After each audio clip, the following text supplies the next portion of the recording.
நான் மனுஷரையா தேவனையா யாரை நாடி போதிக்கிறேன். இதை நல்லா நீங்க புரிஞ்சுக்கணும். நான் யாரை நாடி போதிக்கணும்? உங்களுக்காக போதிக்க கூடாது.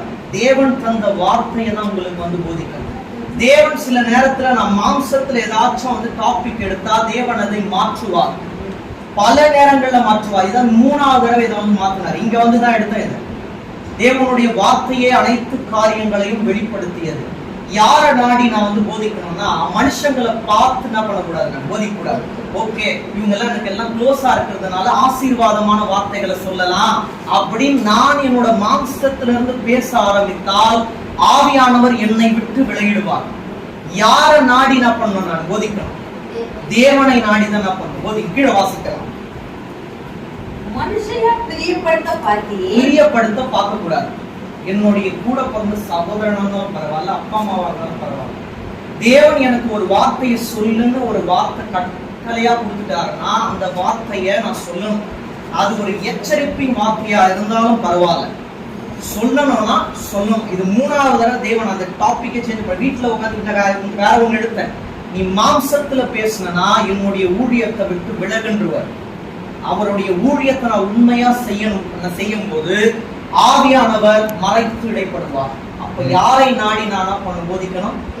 தேவனை நாடி தான் போதிக்கணும். மனுஷங்க பாக்குறாங்க, அவங்க முன்னாடி ஏதோ ஆசீர்வாதமான வார்த்தைகளை சொல்லி முடிக்கணும் அப்படின்றது என்னுடைய ஊழியம் அல்ல.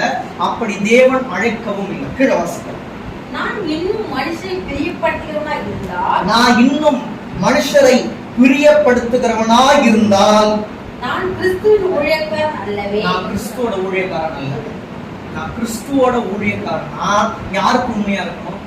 தேவனுக்கு தான் உண்மையா இருக்கணும். உங்களை பிரியப்படுத்தணும்னு நான் சில வார்த்தைகளை சுகர் கோட்டட் வேர்ட்ஸ் நான் யூஸ் பண்ணனா அது தேவனுக்கு பிரியமா இருக்காது.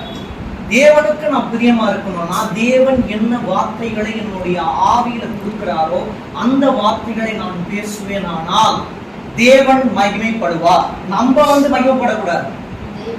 வார்த்தை தேவனுக்கு லிங்க் ஆகும். தேவனுக்கும் நமக்கும் இணைக்கப்பட்டிருக்கணும். தேவனுடைய வார்த்தை அவரோடு என்ன பண்ணணும்? இணைக்கணும்.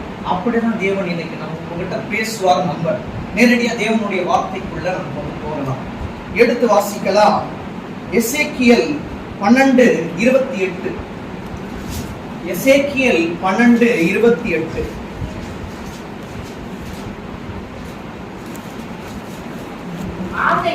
ஆகையால் என் வார்த்தைகளில் ஒன்றாகிலும் இனி தாமதிப்பதில்லை